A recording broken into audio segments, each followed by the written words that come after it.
दोस्तों, अगर भागने से दुख खत्म हो जाता तो भाग तो मैं भी रहा हूं अपने दुख से, अपने पीड़ा से। लेकिन भाग कर जाऊंगा कहां? क्या भागने से खत्म हो जाएगा दुख, खत्म हो जाएगी पीड़ा? नहीं, ऐसा कुछ भी नहीं होगा। जब घाव पूरी तरह पक जाता है तो उसमें भरे पीप को निकालने के लिए उसमें छेद करना पड़ता है। घाव को घाव से मुक्ति दिलाने के लिए उसमें घुसना पड़ता है।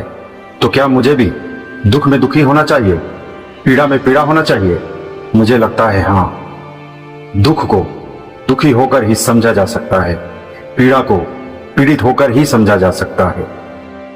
दोस्तों, ये जीवन है, इसे ऐसे ही जीना पड़ता है। चील की ऊंची उड़ान देखकर चिड़िया कभी डिप्रेशन में नहीं आती, वो अपने अस्तित्व में मस्त रहती है। मगर इंसान की ऊंची उड़ान देखकर बहुत जल्दी चिंता में आ जाता है। तुलना से बचे और खुश रहें, ना किसी से ईर्षा, ना किसी से कोई होड़। मेरी अपनी है मंजिलें, मेरी अपनी है दौड़। जिंदगी जीने का नजरिया सबका अलग अलग होता है। मैंने यूं ही अपनी बेटी से पूछा, तुम जिंदगी को किस नजरिए से देखती हो? तो वो कहती है, जिंदगी एक तोहफा है, उसमें बहुत सारी परेशानियां हैं, पर फिर भी जिंदगी हमें बहुत अच्छे अच्छे पल देती है। तो मेरे लिए तो जिंदगी एक खूबसूरत तोहफा है। फिर मैंने यही सवाल बेटे से पूछा। उसने कहा, जिंदगी को हद से ज्यादा सोचने में बर्बाद नहीं करना चाहिए। जो भी करो सोचो समझो और जल्दी फैसला लेकर आगे बढ़ो। जिंदगी को ज्यादा फिक्र में मत जियो, खुश रहो और जिंदगी को मुस्कुराते हुए जीते जाओ। बच्चों की सोच सुनकर अच्छा लगा। जिंदगी जीने का नजरिया सबका अलग अलग होता है और जिंदगी के हर पहलू को देखने का अंदाज भी सबका अलग होता है। अपनी सुबह को जीतो।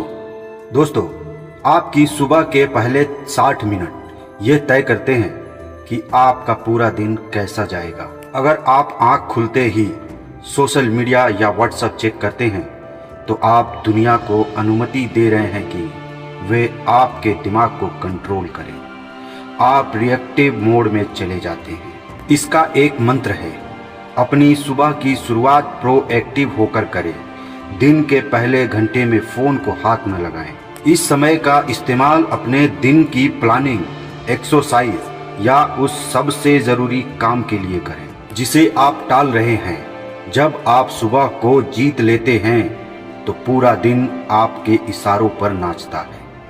आप अपने जीवन के ड्राइवर हैं। दोस्तों, आप आंख खोलते हैं और फोन को नजरअंदाज करते हैं। आप 3 बार गहरी सांस लेते हैं। पहली सांस में आप मीटिंग का तनाव बाहर निकालते हैं।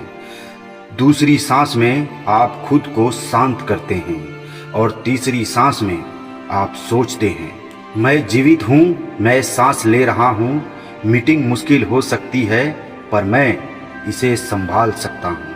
आज का दिन एक अवसर है। जब आप 90 सेकेंड बाद फोन उठाते हैं तो आप प्रतिक्रियाशील नहीं होते, बल्कि आप तैयार होते हैं।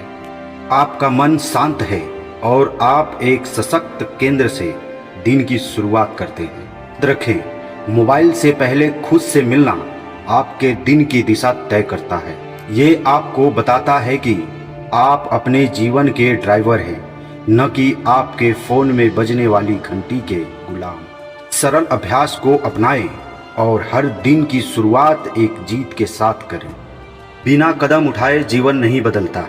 दोस्तों, जिंदगी में मौके अक्सर छुपे हुए आते हैं ताकि आप अपने लक्ष्य की ओर एक कदम बढ़ा सकें। अगर आप उस मौके पर आगे नहीं बढ़ते तो आपको उसका फायदा नहीं मिलेगा। ये बिल्कुल वैसा ही है। अगर आप रोजाना चॉकलेट रसबेरी केक बना रहे हैं और उम्मीद कर रहे हैं कि वो स्ट्रॉबेरी केक बन जाए तो ऐसा नहीं होगा। जब तक आप उसमें स्ट्रॉबेरी नहीं डालेंगे वो नहीं बदलेगा, है ना?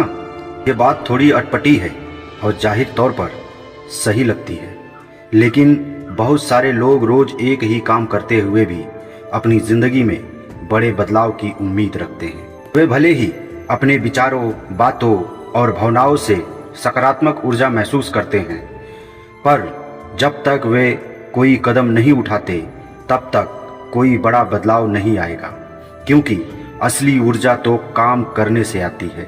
जब सिकंदर का चेहरा बुद्ध बन गया तो बोधि वृक्ष की शाखाएं रोपने के स्थान पर 300 वर्षों तक लोग मंदिर बनाते रहे और उन मंदिरों के अंदर संगमरमर का वृक्ष बनाकर उसकी पूजा करते रहे। ऐसा ही है मनुष्य का अचेतन मन।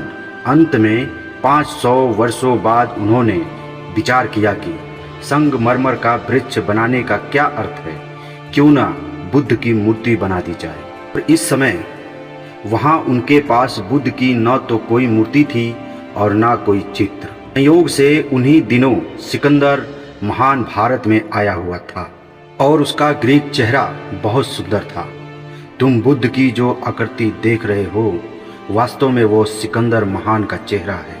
उसका चेहरा बुद्ध का आदर्श और प्रतिमान मान लिया गया और यह एक सर्वविदित तत्व है, क्योंकि इस बारे में अन्य कुछ भी नहीं किया जा सकता था और उन्हें एक सुंदर चेहरे की जरूरत थी। की मृत्यु 84 वर्ष की अवस्था में हुई और सिकंदर महान उस समय केवल 30 वर्ष का था। यही कारण है कि बुद्ध की सभी मूर्तियों में वो 30 वर्षों के युवा दिखाई देते हैं, न कि 84 वर्षों के एक थके हुए वृद्ध। यानी कि आज के समय में जो आप बुद्ध का चेहरा देखते हैं, असल में वो चेहरा सिकंदर का है, बुद्ध का नहीं।